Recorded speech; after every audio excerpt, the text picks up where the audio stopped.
Shalom Israel. When the start was by giving all praise to Yahawah Shem Yal Shai, double O's apostle GMS, and honors to you brothers that doing the work in truth while sincerity.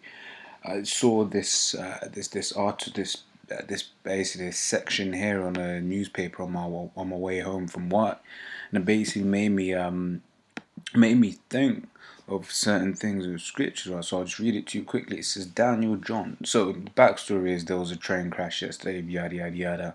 Tram crash to be more accurate. But it says Daniel John 25 from New Addington said she would normally catch the tram to go to her job. Says, but because a young daughter Tia too has flu and needed to be comforted through the night, she slept through her alarm. That's spiritual because my alarm is just going off right now. And that's basically the premise of this whole story, because it's the spiritual things, because certain times we forget how spiritual things are. So I mean, she said that's the first time she'd ever overslept in over 2 years, right? Which made me basically want to go into this thing about the Lord controls the issues of life and death, right? And the very fact that the Lord put this, she must have been cursed, man. Oh man, why has my daughter got flu now? I got to look after. I got work in the morning. You know how these things are. Little did she know that that was for her own salvation. And the thing is, there's been plenty of times where that's happened to you, and you might not even know. Something might for instance, I remember was driving once. Brother was driving me, to go pick up another brother, and then literally all we had to do was turn right.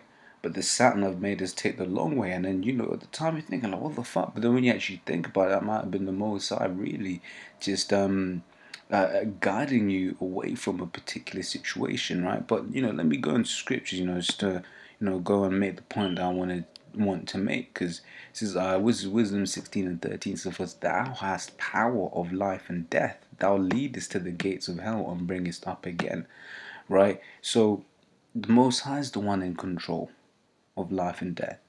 All you can do really is pray. That's what you really can't be scared of anything, man. All you can do is pray that you will go, that you would go about your day okay.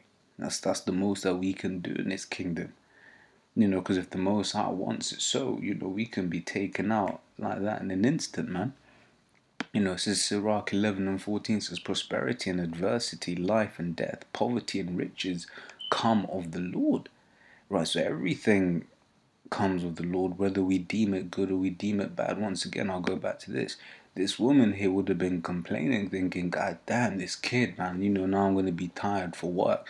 Little did she know that, that kid just saved her life, really and truly, for a more gruesome death, because if she ain't of the elect, then we already know what the judgment is.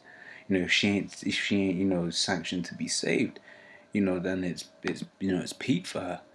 This is 1 Samuel 2 and 6 is the Lord Yahawah killeth and maketh alive. He bringeth down to the grave and bringeth up. Once again, reiterating the point that the Lord is the one, in control of the issues of life and death, right? But to be more pertinent to the times that we're in, right? This is Revelations 2 and 10 says, fear none of those things which thou shalt suffer. And that's why I'm kind of going into this. Fear none of these things, right? Because if the Most High wants it so that you die, you'll die.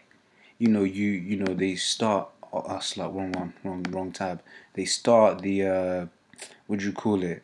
They start the article, the picture of this geezer here, man, about how he was on the train. The Lord put the spirit on him to make it on the train in time. To be one of the 7 people to actually die. Right, it says, fear none of those things which thou shalt suffer. Behold, the devil shall cast some of you into prison, that ye may be tried, and ye shall have tribulation 10 days. And that's not a literal 10 days. That's a metaphorical. It says, be thou faithful unto death, and I'll give you the crown of life, right? Because basically, if we have faith, man, and then you died, then you just know that that was the plan the Most High had for you, man. The Lord said He will never test you beyond your means. Therefore, if you've got to be put to death for the thing, that just meant that you could take it, man.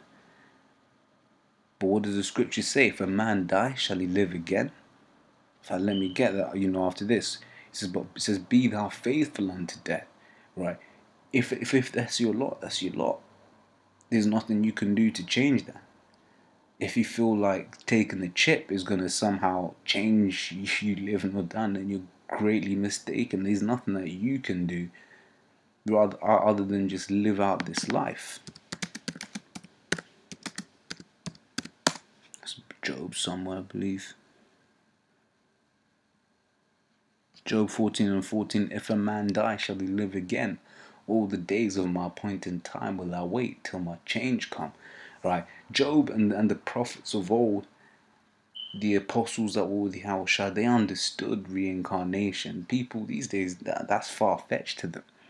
Right? But what you see here is, if a man die, shall he live again? Of course. But with that, Lord will, you've been edifying, and I'm going to say shalom.